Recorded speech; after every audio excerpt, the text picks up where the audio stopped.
Right, part 3 of the Omoda 5 long-term test. Now, part 1 was the now legendary me taking an Omoda 5 for a test drive with my missus's mate, Leslie. Many people big fans of Leslie, and several people proper big fans, bit stalkery. Nevertheless, off we went on this test drive, and as you can see, if you go back and watch the video, I was impressed with it. The spec levels were off the charts. It was well built, or it seemed to be well built on the inside. It seemed rather solid. The ride was good. Engine was all right. Never going to set the world on fire with a 1.6 petrol with bugger all horsepower, but it was all right. The only thing that was worrying me about it was it's Chinese and it's an unknown quantity. And we went over it and over it and over it. And in the end, I said, well, and I was chatted with the sales guy, and it comes with a 7-year unlimited warranty. It comes with 3 years breakdown cover. It comes with this, it comes with that. And I said, well, if you're having it on lease, you're covered by everything, so why not? So she gets it. Fast forward 3 months of happy, carefree motoring, I might add. And then she goes out, tries a key, nothing. Changes the battery in the key, nothing. Tries the other key, nothing. Eventually the doors open, can't start the car. Now, I point out at this point, this is not an Omoda milk float. This is an Omoda 5 1.6 petrol, right? So this is not milk floatery related. This is purely Chinese motoring related. Granted, most of them are milk floats. This one isn't. Not this one, this is an Audi. So, she rings dealers. They say, ring the RAC. So the RAC come out. The RAC are the official breakdown provider for Omoda. That bit is very important. So the RAC guys comes out and he goes, well, no, that doesn't work. No, that doesn't work. No, that doesn't work. Right, gonna have to take it back to the dealership. So he says, I'll plug it in and see what we can find. So the RAC goes, before I take it back to the dealership, plug it in. So he plugs it in, and his software on his OBD reader, the OBD thing, just for those of you, just in case there's anybody out there that doesn't know, there's a little socket in your car about that size. Granted, for purposes of, what have I got here? There's the handle off my seat of the Audi, right? And it's about that size. Your OBD reader is about that size. And you plug it in, and then the computer can read what the computers in the car are saying, and it'll tell you what your faults are, etc, etc. It's how every car is diagnosed these days. You take it to a garage and it's got a fault, first thing you're going to do is plug it in. You can buy your own readers. I've got one, but the software levels vary depending on how much you spend and what sort of, what sort of readings you can get. You spend a few grand, you get everything. But even then, certain things are dealer specific. So, the RAC man plugs it in, and guess what? Nothing. Absolutely nothing. He can't communicate with the car in any way, shape or form whatsoever. And he goes, well, I don't understand this. We are the official providers of Omoda's breakdown cover.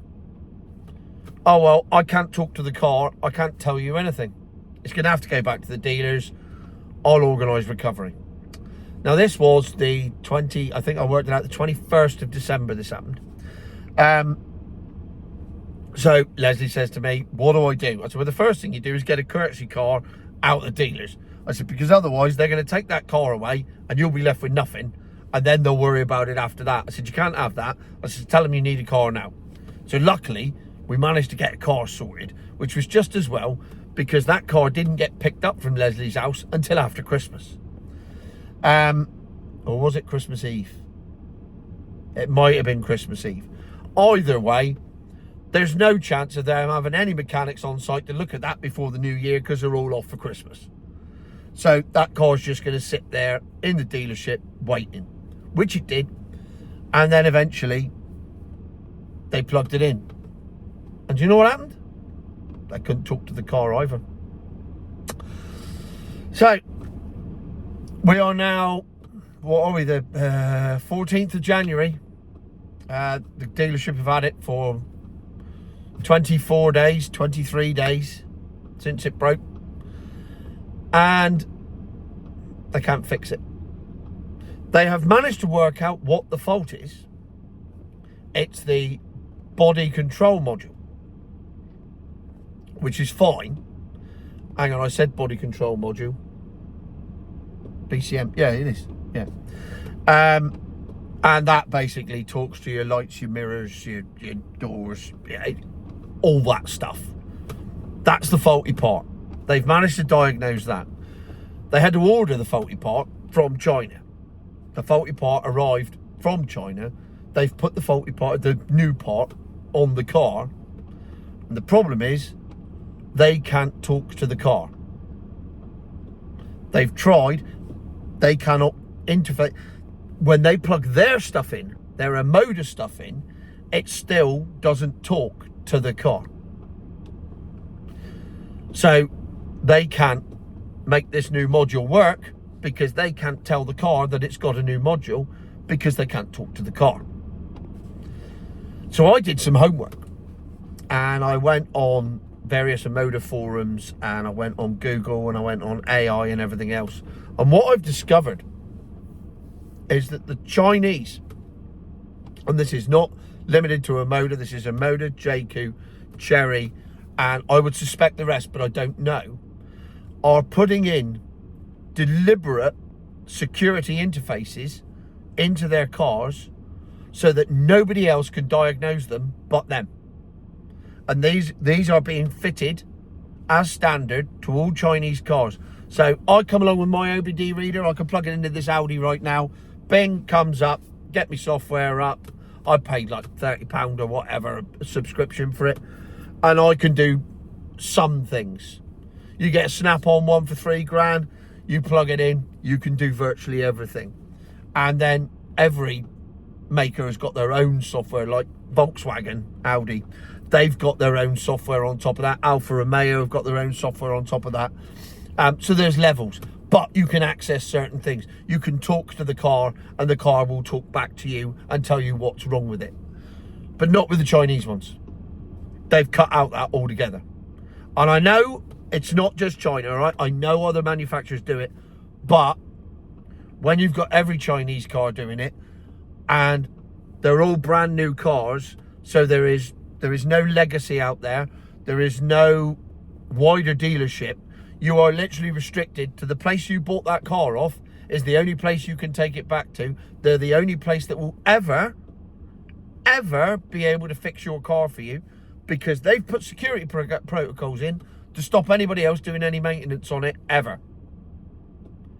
And I wasn't aware of that. If I'd known that, I would have told Leslie to run to the hills because you are beholden now to that one person. And if that one person can't fix that car, you're screwed. And I know all main dealers do the same thing, and you have to keep taking it back to main dealer after main dealer after main dealer, but there's a network of them. And take Volkswagen, for example, you can keep going back, and there are other dealers you can go to. But if you go to, you haven't got that with new car makes. You've got one in Cornwall. So you can only go there. But even when you get there, if they can't communicate with the car, you are screwed.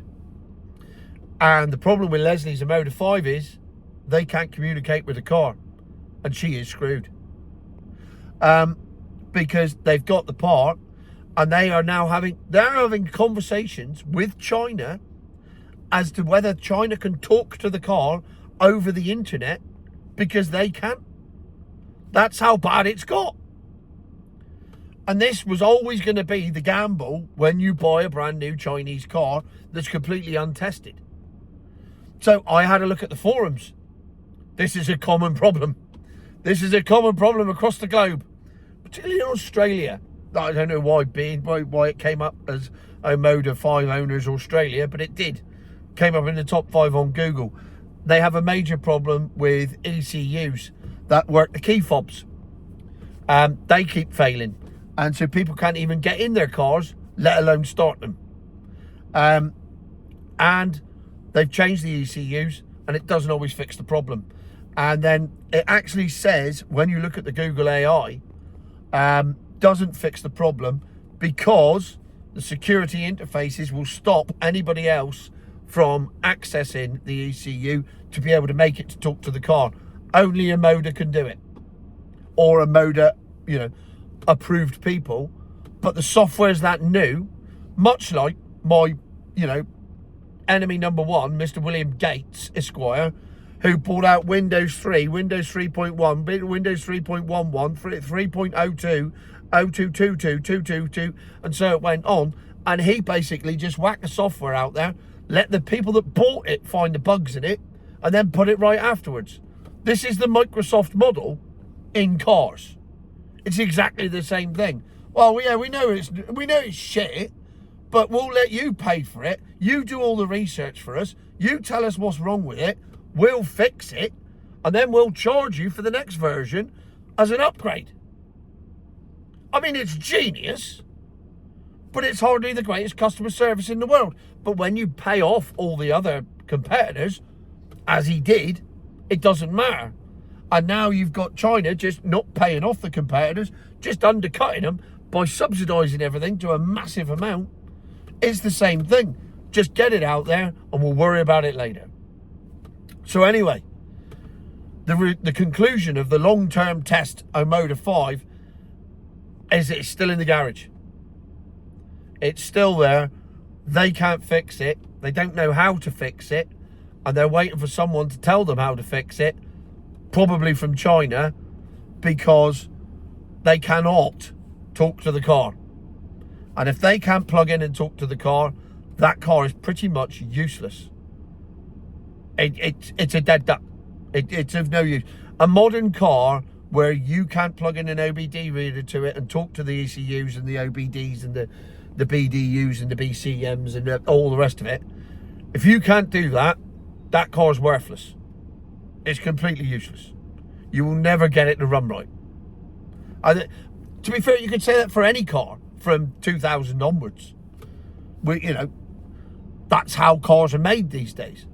But the difference is there are no major security items built into the car to stop you from fixing it. And that is the case with the Chinese. That's what they have done. They have built in security protocols to stop anybody doing anything to that car. But unfortunately, they've done such a good job of it, now their own engineers can't access it. And that's where we are. That's the Omoda 5 long-term test update. And it's not a good update. But nevertheless, that is the update. That's the way it is. So, until I get another update, the Omoda 5 is very much future my arse. And Leslie has started the complaints procedure, which could end up with her handing the car back and getting her money back. It's on lease, like point that out. She didn't buy it. It's on lease on her own work salary sacrifice thing. So it's not costing her any money as such. It is being covered by work. So financially, it's not the issue. The issue here is not finance. The issue is the inconvenience of buying a brand new car that doesn't work and can't be fixed. And on that note, I would like to say, future my arse.